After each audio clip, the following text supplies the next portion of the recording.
si je comprends bien, c'est important en fait de se peser régulièrement parce que si on veut calculer son IMC, il faudrait qu'on ait son poids. Régulièrement, je dirais pas besoin. À quelle fréquence? Ça devient peut-être important quand on a un objectif.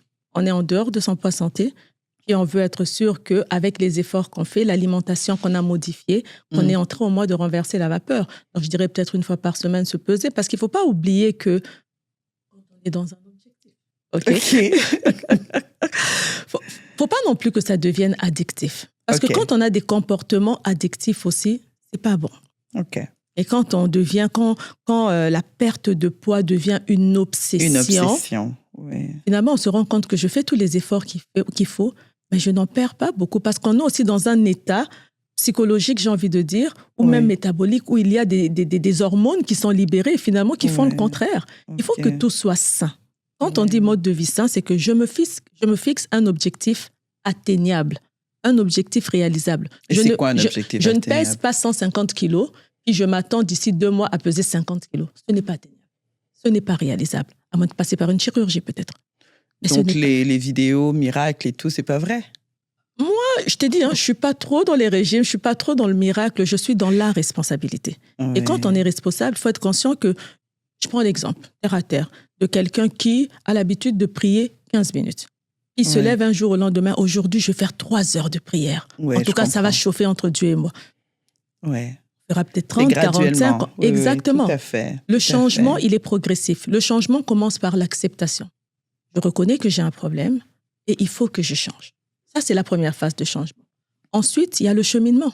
Oui. On ne peut pas passer de 150 kilos à 50 kilos, mais qui fait ça? Non, ça ne marche pas. Par contre, je reconnais que je peux passer de 150 kilos à 140.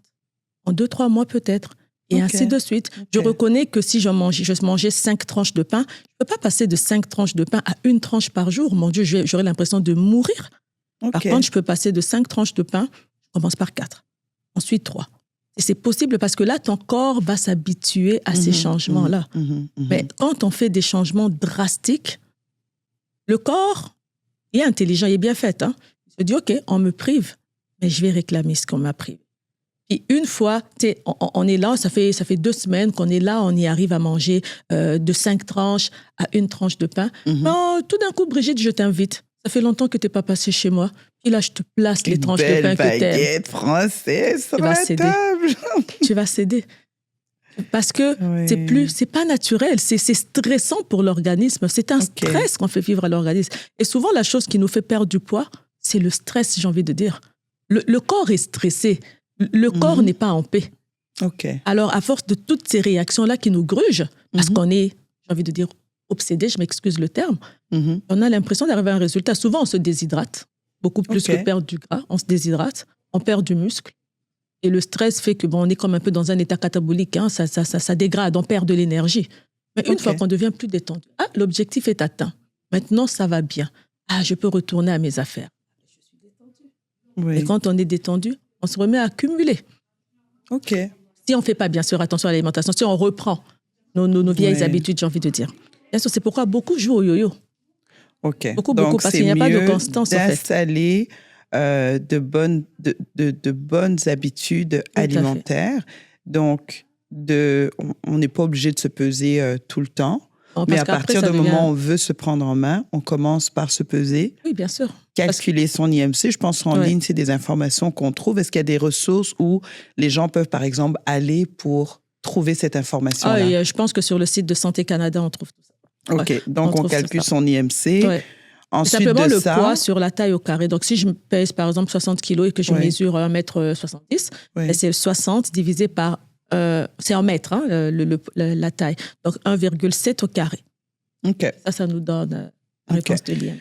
Donc, je pense que c'est très important pour ceux qui nous écoutent de comprendre que, comme elle le disait au départ, il y a la part de Dieu, évidemment, et il y a notre part. Notre part, c'est dans ce que nous contrôlons. Quand je vais au marché, quand je vais dans un restaurant, quand je vais, peu importe les bannières dans lesquelles nous allons faire notre épicerie, nous avons le contrôle de ce que nous achetons. Nous avons le contrôle des choix que nous faisons. parfois, on va regarder certains paniers, les parents achètent, tout est emballé dans des boîtes de carton.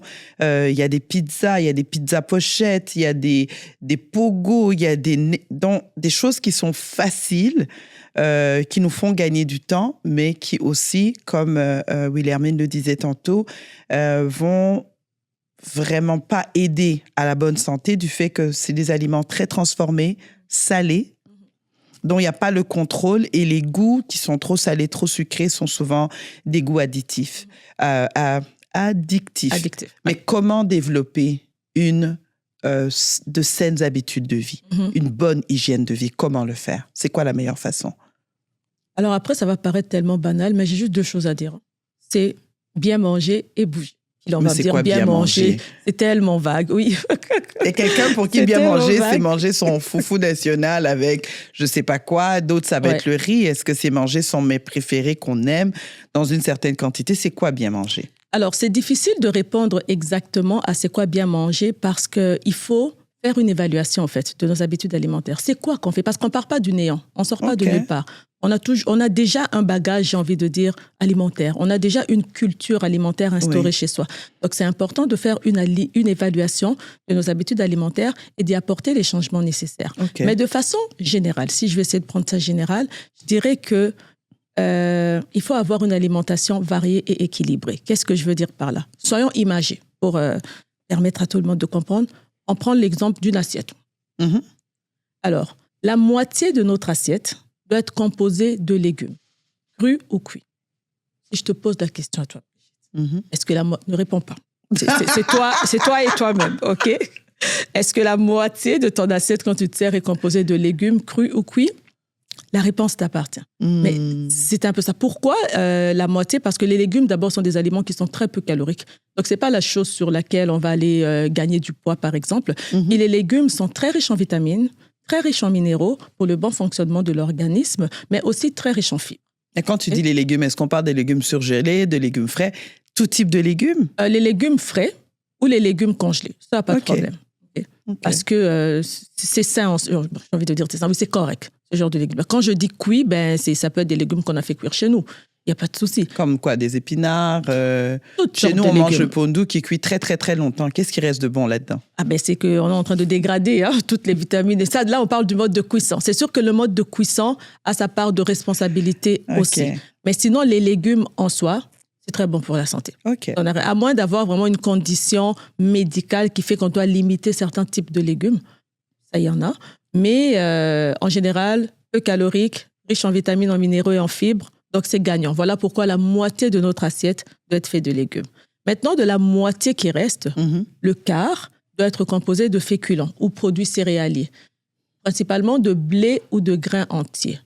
Pourquoi encore? Quand je dis produits céréaliers, ça peut être le riz, ça peut être les pâtes, ça peut être le couscous, le pain, le manioc, tout ça. Ça fait partie des produits céréaliers. Alors, pourquoi de blé ou de grains entiers? Mais parce que ça contient des fibres. Alors, les fameuses fibres, qu'est-ce qu'elles font, les fameuses fibres? Les fibres, ça aide, par exemple, à contrôler le diabète, pour ceux qui sont diabétiques.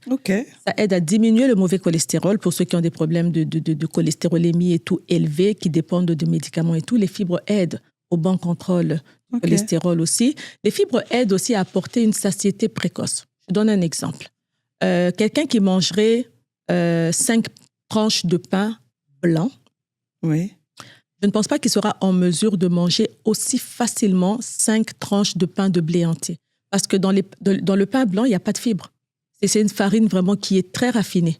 Par contre, la farine de blé entier, elle contient encore le son, contient encore les fibres là-dedans. Et les fibres, ça entraîne la mastication. Plus on mastique, c'est comme si ça envoyait un message au cerveau pour dire « ça va faire, je veux plus, je suis rassasié ». Donc, on se rassasie plus vite. Je ne sais pas si tu as déjà fait l'expérience, tu tenteras, tu me diras. Mais quelqu'un qui va manger des produits de blé, de grains entiers, en termes de quantité, aura tendance à manger moins que quelqu'un qui mangera des produits céréaliers raffinés. Exactement. Le pain blanc, j'ai envie de dire, ça s'avale très facilement. Tu n'as même pas besoin de mastiquer. C'est comme si tu prenais une bouchée, puis ça s'avale vite. Par contre, le pain de blé entier ou de grains entiers ou multigrains, tu es prise à mastiquer. C'est peut-être pour ça que beaucoup trouvent ça désagréable. Parce que oui, c'est moins intéressant à manger, j'ai envie de dire.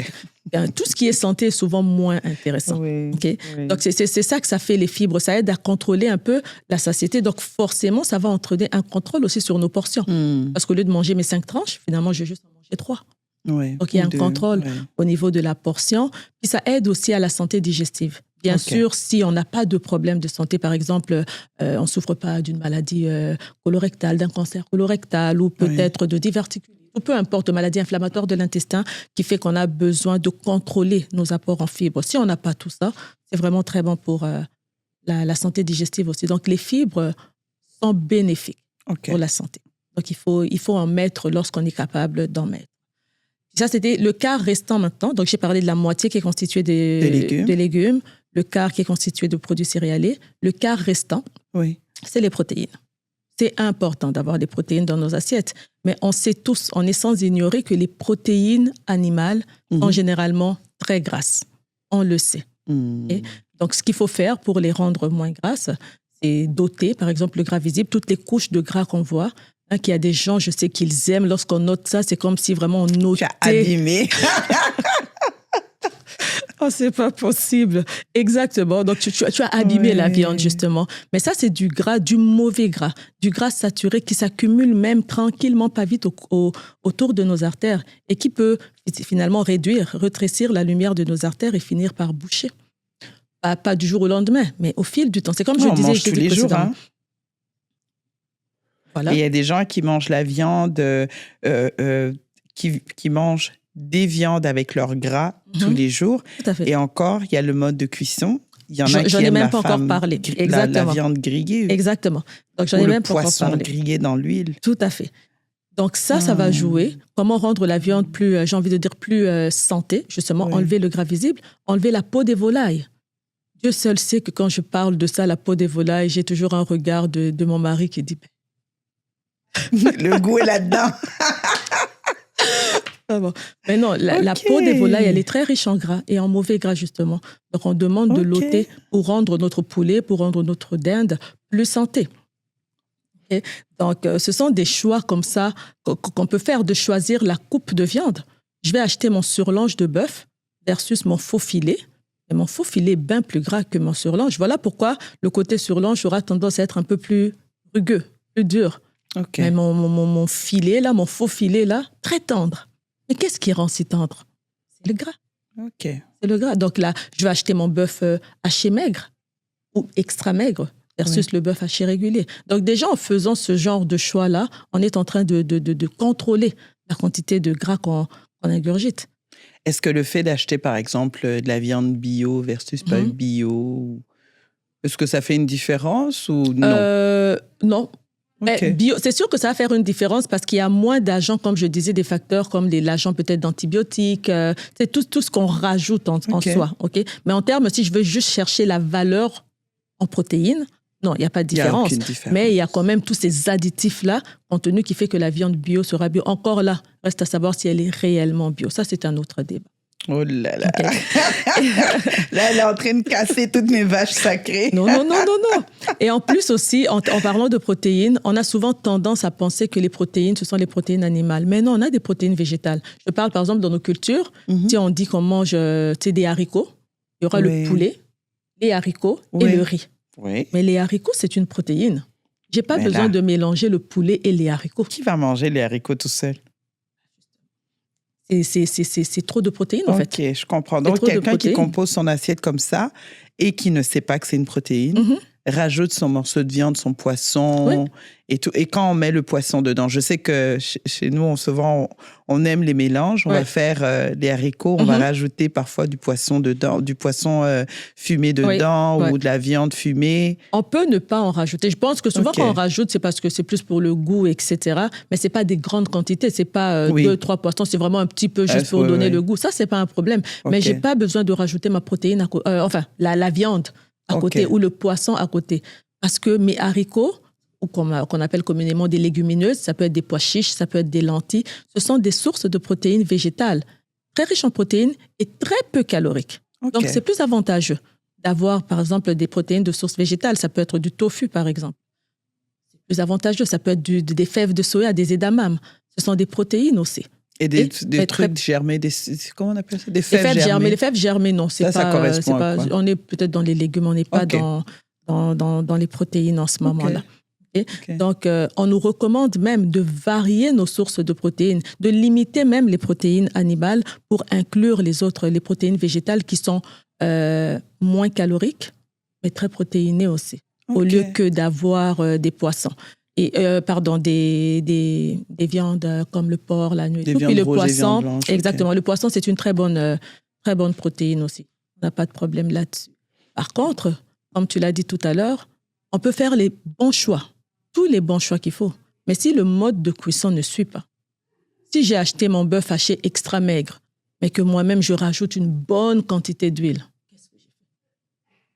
le mode de cuisson doit suivre aussi pour pouvoir justement constituer ce qu'on appelle un bon choix en bout de ligne. On va favoriser des modes de cuisson au four, par exemple, parce qu'on ajoute moins de gras là-dedans. On va favoriser, par exemple, l'été, c'est le barbecue. Encore là, le barbecue commence un peu à être source de débat à cause de toute la fumée qui sort et tout, qui peut être dommageable, cancer, etc. Un autre débat. Un autre débat. On peut favoriser l'alimentation bouillie, par exemple. Donc bouillie, tu veux dire bouillie dans l'eau ou à la vapeur? Ça peut être à la vapeur, ça peut être à l'eau, il n'y a pas de problème. Là. Mais c'est sûr que les grosses fritures, concernant surtout les viandes animales, qu'est-ce que j'ai fait vraiment? Si j'ai enlevé... tout le gras, c'est comme si j'en ai remis pire. Je suis allée encore pire. paner ma viande. Donc, il y a des questions à se poser là-dessus. Ça constitue notre assiette. J'ai parlé justement de l'assiette. Donc, la moitié étant les légumes, l'autre moitié les produits céréaliers de blé au grain entier, et la dernière moitié qui est les protéines. Maintenant, avec ça, on peut rajouter comme dessert un fruit. On peut rajouter un produit laitier. On peut se référer tout simplement au guide alimentaire canadien. Je ne sais pas si tu as déjà entendu parler de ça. Est-ce que les gens qui viennent d'habitudes alimentaires différentes, est-ce que ça s'applique aussi à eux, le guide alimentaire canadien? Je pense que le guide alimentaire canadien est quand même un bon outil parce que ça nous permet de retrouver un peu les groupes alimentaires dont on parle, mais aussi les portions qui sont recommandées en fonction de l'âge de la personne, en fonction de l'âge et du sexe par moment. Ouais.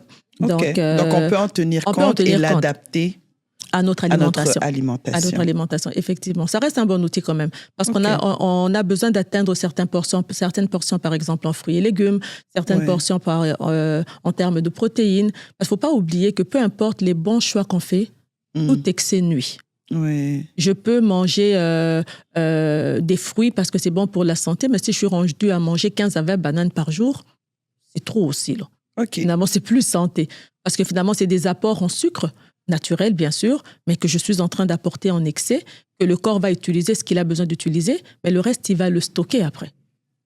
Donc, ça commence à créer des réserves un peu plus grosses, si je peux dire ça comme ça, de façon très terre à terre. La lecture des étiquettes nutritionnelles, c'est quelque chose de très important, parce que ça nous permet de faire des bons choix. Généralement, les aliments qui sont emballés ont toujours une étiquette nutritionnelle, où on va nous parler de la quantité de gras, la quantité de sel, la quantité de cholestérol là-dedans. Encore faudrait-il le comprendre. Encore faudrait-il le comprendre, effectivement. Santé Canada, je pense que nous outille aussi pour ça. Mais sinon, il y a des nutritionnistes pour ça. Hein? Elles peuvent vous guider. Non, mais blague à part, il y a eu un moment, justement, il y a quelques années, où j'ai dû faire appel à tes services. Je ne sais pas si tu t'en rappelles. J'avais beaucoup de problèmes de digestion et évidemment, elle m'a aidé à faire un ménage. Et ça a été bénéfique. Ça a été bénéfique et j'ai même pas eu à vider mon garde-manger, mais c'est simplement faire parfois des combinaisons différentes pour nous aider à être en bonne santé. Vous savez, on disait tantôt, surtout, j'aime me limiter au monde évangélique, aux églises de réveil. On voit beaucoup, parfois, des attaques qui n'en sont pas. Parfois, des familles qui vivent les mêmes choses, mais qui ont les mêmes habitudes. Comme là, on parlait de comment instaurer un mode de vie sain. Tu nous parlais de l'alimentation, qui est la première clé, mais qui change tout. Parfois, les gens vont dire « Ah, nous, on ne prend pas d'alcool », mais les canettes, les caisses de 24, ça fait partie des courses. Exactement. Donc, quand ils vont faire leurs courses, on prend un une caisse de 32 de Sprite, et puis on prend une caisse de 32 de ceci, on rajoute autre chose. Et ça fait partie de l'alimentation. Donc, à table, on a peut-être une assiette déjà déséquilibrée avec notre verre de 15 à 17 cuillères de sucre à la fin du repas, plus le dessert. Donc, on voit ce que ça donne à long terme, en fait. Donc, on n'est pas surpris parfois de souffrir de certaines maladies qui apparaissent parce que simplement, on n'a pas fait des bons choix. Parce qu'on a cru que, bon, c'est pas si grave, je me sens bien, en fait. Je ressens pas de maux de ventre. Ou on se dit, c'est pas de l'alcool. Mais c'est ça, c'est pas de l'alcool. Je suis encore capable de courir, je fais toutes mes affaires, quoi. Mais ça s'instaure tranquillement. Petit à petit. Ça s'instaure tranquillement. Ça sera pas la grosse affaire directement. Ça s'instaure tranquillement. Et après, malheureusement, on tombe à avoir parfois des maladies qui deviennent, je veux pas dire forcément irréversibles, mais parfois on est à un stade où c'est un peu difficile de renverser la vapeur. Ça prend beaucoup de décisions. Puis à la bonne alimentation, au début, j'ai parlé de l'activité physique. On peut très, très bien manger, mais vraiment extrêmement santé. Ça reste que ce sont des calories qu'on apporte. Manger est égal à apporter des calories. Bouger est égal à en dépenser. Il faut avoir une balance. Il faut avoir un équilibre. Donc oui, je mange bien, mais il faut aussi que je bouge. Parce que ça, c'est vertu, l'activité physique. Quand on dit bouger, voilà, les gens pensent toujours qu'il faut aller au gym, puis soulever des artères, on dit quoi, artères, courir sur le tapis, faire de l'elliptique. Non, ça peut être simplement la pratique de la marche. Une marche assez soutenue pour que lorsqu'on s'arrête, on dit, ouf, je sens que j'ai quand même marché. Ça peut être ça. Ça peut être, je sais pas moi, jogger un peu. Bon, disons, on est à l'intérieur. Qu'est-ce qu'on peut faire qui peut être considéré? Ça peut être des exercices de gymnastique, des exercices d'aérobie. On en voit partout sur YouTube. Moi, personnellement, je ne vais pas au gym. J'ai payé une fois l'abonnement du gym. Le gym ne m'a jamais vu. J'ai perdu mon argent. Par contre, je suis très régulière à la maison, dans mon sous-sol, juste à bouger. Mon 30-45 minutes par jour. Quand même, 30-45 minutes. Oui. 5 fois par semaine, parfois 4, ça dépend. Sur une semaine de 7 jours. Sur une semaine de 7 jours. D'ailleurs, Santé Canada nous recommande de faire 30 minutes d'activité physique, d'intensité que tu veux, par jour, 5 fois semaine. Donc, on a 150 minutes la semaine. Tu peux décider de faire 2h30 par semaine, tu peux décider de faire 30 minutes tous les jours, tant que tu fais en 30 minutes 5 fois par semaine. Puis le 30 minutes n'est pas obligé d'être consécutif. Tu peux décider de faire un 15 minutes le matin, 15 minutes le soir. On n'est pas obligé d'être consécutif. Mais l'activité physique a beaucoup de vertus. Elle a beaucoup de bienfaits, au fait. Au-delà de nous tenir en forme, ça prévient de beaucoup de maladies, l'activité physique. Ça nous permet de retrouver la forme aussi. Ça réduit le stress, ça réduit l'anxiété. Ça a beaucoup de vertus, au fait. Puis je nous encourage vraiment à considérer cela. C'est vrai qu'on est dans une société qui roule, où on n'a pas forcément le temps et tout. Mais notre santé en vaut la peine.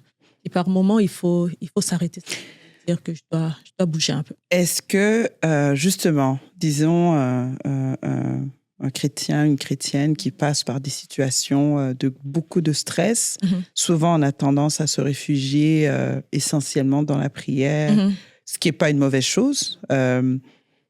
Est-ce que, justement, faire de l'exercice physique, bouger, serait un apport positif? Selon moi, oui, parce que ça détend quand même. Ça détend, puis ça c'est comme si on libère un peu des endorphines, comme on dit, on libère des substances qui fait qu'on se sent bien après. On se sent bien après. Et c'est important. Ça joue vraiment sur l'anxiété, ça joue sur le stress. C'est comme les gens le disent en termes familiers, on libère le méchant. On fait sortir le méchant par la sueur, par la transpiration, et on se sent bien après. Et ça, c'est vrai. Ça, c'est vrai. Donc, aujourd'hui, nous parlons de ma santé, ma responsabilité, tout simplement pour dire recourir aux prières de guérison, aux onctions. Ce n'est pas une mauvaise chose. Comprenez-nous bien, on n'est pas en train de militer contre ces choses. On est vraiment des femmes de foi, mais on pense qu'il y a une portion de responsabilité.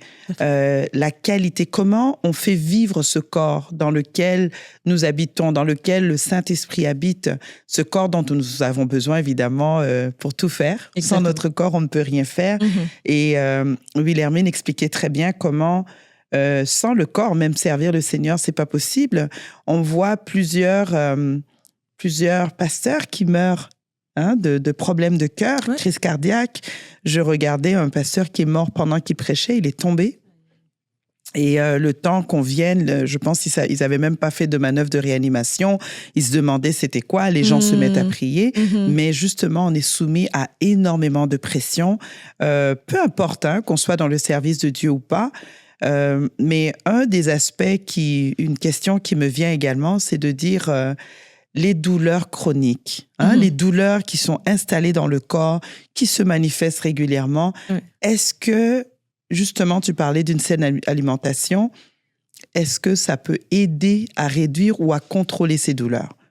Parce qu'on dit la nourriture ou c'est une pharmacie. On entend souvent cette parole-là. Est-ce que ça peut aider? Ou c'est un peu d'exagération? Je ne pense pas que ce soit exagéré. Je pense que oui, ça peut aider parce qu'il y a des aliments qui sont un peu, comme on dirait, pro-inflammatoires, donc qui vont contribuer à augmenter l'inflammation. C'est l'inflammation, en fait, qui va créer la douleur. C'est quoi une inflammation? C'est une inflammation. C'est ton corps qui prend feu? C'est quoi? C'est qu'il y a une zone qui est, mettons au niveau, ça peut être articulaire ou peu importe, qui est... je ne vais pas dire qui est tendu, mais qui est, j'ai envie de dire, irrité, qui est tendu dépendamment de où est-ce qu'on se trouve, qui est inflammé. C'est facile pour moi de dire ça comme ça, je la comprends bien, mais bon. Non, mais ça va, que les gens comprennent inflammé, c'est pas qu'il y a le feu. Non, pas forcément. Puis c'est ça qui va créer. On a souvent tendance à l'imager un peu comme un feu aussi en dedans. On va mettre une exactement. Mais c'est un peu ça. Donc c'est irrité, c'est inflammé, c'est tendu, j'ai envie de dire, et ça cause de la douleur. Puis il y a justement certains aliments qui sont pro-inflammatoires qui vont augmenter l'inflammation et donc qui vont accentuer la douleur. Il y a certains aliments qui le sont moins. Je pense encore à tout ce qu'on a considéré comme bons aliments, mettant une alimentation qui est riche en fibres, une alimentation qui est contrôlée en sucre, qui est contrôlée en gras, mais va jouer le rôle de diminuer un peu l'inflammation. Tandis que le contraire, trop de sucre, trop de gras, va augmenter l'inflammation. Donc, quelqu'un qui a l'habitude de consommer, par exemple, des produits industrialisés, où on sait que c'est souvent bourré de sucre, bourré de gras, ça ne va pas contribuer à atténuer ces symptômes de douleur, en fait. Au contraire, ça va les augmenter. Maintenant, il faut toujours garder à l'esprit que ces aliments-là qu'on aime tant ou qu'on va s'en chercher, on est capable de le faire à la maison. Ça ne veut pas dire que je ne dois plus manger, mettons, mon gâteau ou mon biscuit. Je peux le manger, mais simplement, je peux le faire moi-même et choisir de contrôler justement la quantité de sucre que je rajoute, la quantité de gras que je rajoute, choisir peut-être une farine de blé entier qui va m'apporter plus de fibres qu'une farine blanche. Et on est capable nous-mêmes de le faire. C'est souvent le temps qui nous manque ou l'envie. Simplement, on n'a pas envie. C'est plus facile quand tout est déjà offert. On se sert simplement que de le faire. Alors qu'en le faisant, on gagne pour notre santé. Mais oui, il y a des aliments comme ça qui vont... les fruits et légumes qui sont très riches en antioxydants, donc qui diminuent un peu l'inflammation, qui diminuent beaucoup quand même l'inflammation et qui fait qu'on se sent quand même mieux portant après. C'est sûr que la thérapie médicamenteuse, elle va rester. Il faut qu'on se le dise. C'est pas qu'on va simplement contrôler essentiellement la douleur par l'alimentation. C'est un travail. Plus on le fait, je pense que plus on s'améliore, puis on est capable de diminuer aussi les médicaments anti-inflammatoires. Mais pas nécessairement de les faire disparaître parce qu'on mange mieux. En tout cas, à ce stade-ci, je dirais non. Je ne crois pas. Maintenant, on parle beaucoup de santé mentale de nos jours. Et je lisais une capsule qui parlait justement de l'alimentation et de la santé mentale. Un peu comme je te demande pour les douleurs chroniques, est-ce que par la nourriture, on peut améliorer ou avoir un certain contrôle sur sa santé mentale, ou la santé mentale, c'est carrément autre chose? Il n'y a pas vraiment de lien entre les deux. La question est difficile, je trouve. Non, mais en fait, je me suis posé la question parce qu'on lit tout et n'importe quoi en ligne. Aujourd'hui, les gens vont s'auto-diagnostiquer en ligne. On va essayer de trouver, si on est contre tout ce qui est transformé, on va beaucoup essayer tout ce qui est très naturel. Et on lit des articles, parfois, ça nous pousse à nous questionner. Est-ce que c'est vrai? Tout à fait, je comprends ce que tu dis, mais c'est difficile pour moi de répondre avec certains... En fait, je n'ai pas de données vraiment qui me montrent qu'on peut contrôler notre santé mentale par la nutrition. Par contre, je pense encore, comme je l'ai dit tout à l'heure, que la nutrition reste un outil important, et même pour la santé mentale. C'est important pour une personne même atteinte de santé mentale d'avoir un mode de vie sain. C'est pour tout le monde, en fait. Et le mode de vie sain, ça comprend l'alimentation, ça comprend la pratique de l'activité physique. Donc, ce n'est pas exclu pour la personne qui est atteinte de santé mentale. Et j'ai envie d'aller un peu au-delà, vu qu'on parle de santé mentale. Je ne parle pas juste simplement de manger, mais c'est d'avoir la bonne relation, les bons comportements alimentaires. Parce que quand on parle de quelqu'un, mettons, qui souffre de boulimie, par exemple, ou qui souffre d'anorexie, parce qu'il n'y a pas une bonne relation, il n'y a pas une bonne image. Sa santé mentale est complètement défaite un peu face à l'alimentation. Donc, ça prend de rééquilibrer tout ça pour que la personne, mentalement, c'est un très long travail. Hein. Quand on a la santé mentale, de toute façon, on sait que c'est un très long travail. Et même pour ces personnes qui sont atteintes de boulimie, d'anorexie, c'est un très long travail de défaire cette perception-là de tout le temps vouloir rester extra maigre, parce que dès que je mange, donc dans le cas de l'anorexie, par exemple, c'est des régimes tellement restrictifs, je ne veux pas manger, je ne veux pas prendre 1 gramme, mon Dieu, je monte sur la balance, j'ai pris 500 grammes. Donc, on est tellement restrictif qu'on est mal nourri au final. Donc, il faut essayer de rétablir cette relation-là d'abord, parce que l'alimentation est un plaisir. Il ne faut pas l'oublier. Ça reste un plaisir. Ça doit être plaisant de manger. Ça doit être intéressant de manger. Mais cela n'exclut pas la responsabilité, par exemple.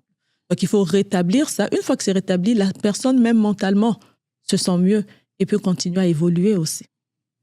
Donc, faut vraiment pas oublier que l'alimentation est un plaisir avant tout. Mais on reste responsable. Dès qu'on tu m'as apaisé quand même, là. Ça reste un plaisir. C'est pas une contrainte. C'est pas une punition. Sinon, finalement, on mangerait presque plus. On serait coupable à tout bout de champ. Ouais. On a le droit d'avoir des moments d'égard. On a le droit d'avoir des moments de plaisir. On a le droit d'aller chez McDo puis se sentir très bien. Oui. Mais on n'en fait pas une habitude, un sport national. Devenir responsable, par exemple, et savoir que oui, ça, je peux. Puis ça, il faut que je m'arrête un peu. Ah, c'est super. Wilhelmine, merci beaucoup. Merci à toi, Brigitte. Comme je vous dis toujours, c'est des réflexions. On n'épuise pas les sujets. Mais je crois que pour tous ceux et celles qui vont prendre la peine de nous écouter jusqu'au bout, vous allez tirer énormément d'informations. Et surtout, je vous invite à aller faire vos propres recherches. Elle a cité en référence plusieurs fois le site de Santé Canada. Allez-y, lisez. Ne vous dites pas « Ah non, chez nous, on ne mange pas comme ça. » Non, on vit ici de toute façon. Exactement. Dans le rythme, l'environnement d'ici. Elle parlait des facteurs environnementaux.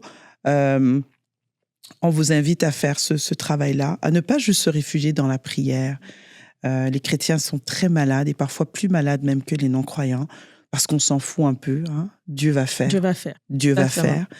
Mais Dieu nous a donné des responsabilités que je vous invite à revisiter. La responsabilité de votre corps, d'en prendre soin. Et même lorsque nous allons mourir et ressusciter, c'est ce corps qui va ressusciter. Exactement. Voilà. Incorruptible, certes, mais le corps est important. Donc, je ne sais pas si tu as un mot de la fin. Merci de m'avoir invité, en espérant que ce moment d'échange puisse être bénéfique pour plusieurs. Oh, je le souhaite. Je le souhaite en tout cas. C'est à remettre. On reviendra avec d'autres capsules dans le futur. Je pense que c'est un sujet important à explorer, surtout, je dis encore surtout les femmes. On est la clé. Hein? C'est nous qui faisons souvent les courses, qui planifions, qui cuisinons en grande partie. Alors voilà, merci d'avoir été avec nous. Merci de nous avoir écoutés. Je vous invite à vous abonner, à partager et puis on se voit très bientôt. Que Dieu vous bénisse.